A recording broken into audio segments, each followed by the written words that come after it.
based on audio communications, an occupant reported they were going to remain in the traffic pattern, and it was not specified the intention. We've got two pilot-rated witnesses that we'll interview later today that were on the airport. That preliminary information says they either saw or heard, so I can't give any details about the beginning portion of the flight. What I can say is we do have video from two different sources that depict the final portion of the flight and the impact with the storage facility and the resulting fireball. NTSB will not release those videos, but we will analyze them as they both contain sound and will help us understand engine RPM prior to impact with the building. This investigation is a team concept, NTSB, Federal Aviation Administration, and representatives of the airframe and engine manufacturer. The wreckage will be secured at a nearby facility where we're going to follow on and lay out or reconstruct the airplane and examine the engine. And we'll also look at the engine systems. As part of the investigation also, we're in the process of examining the maintenance records of the airplane, and we have interviews scheduled with maintenance personnel tomorrow.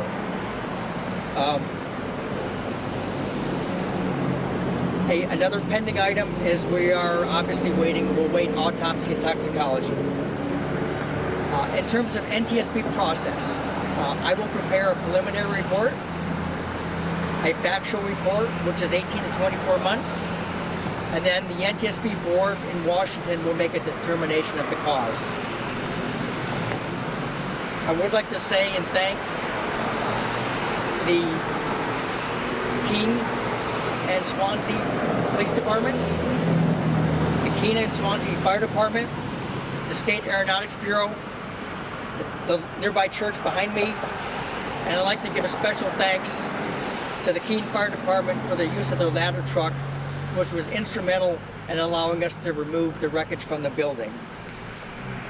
That's all I have at this point. Are there any questions? Are the names of the pilot and the passenger being released yet? Have they notified next of kin in that situation? Responsibility for notification is law enforcement and medical examiner. I don't know if that's occurred. They've not consulted me, nor do they have to. Speaking to some of the residents in the area, one man told us that he heard a series of loud bangs. Investigators here heard about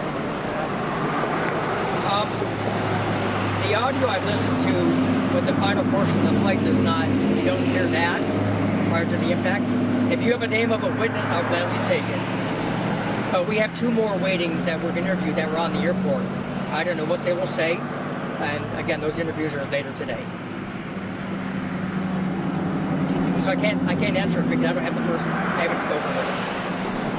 The video that you have, is it from bystanders or was it picked up from security cameras in the area?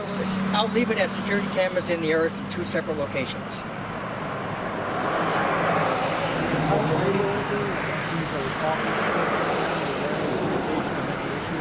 So the audio I listened to, there was no communication from the aircraft about any problem, but the first priority is to fly the airplane if there was a problem.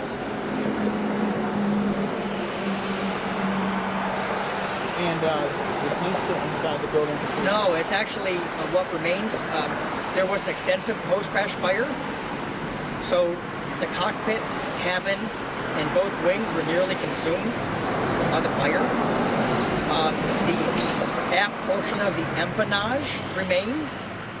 A portion of the wings both remain, a small portion, and the engine assembly.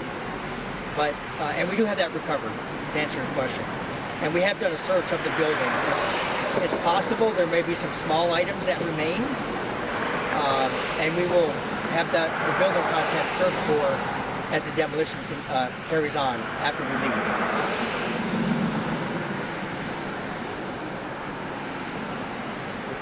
Anything else? I don't have much more about the flight. Again, we've got two witnesses. Just don't have their information yet. experience the pilot had? In terms of a logbook, I don't know that. I don't have that information yet. I understand a pilot logbook was secured and retained, but I have not inspected it yet.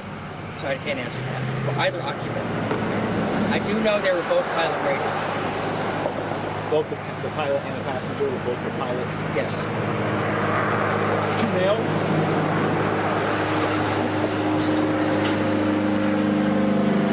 Yes.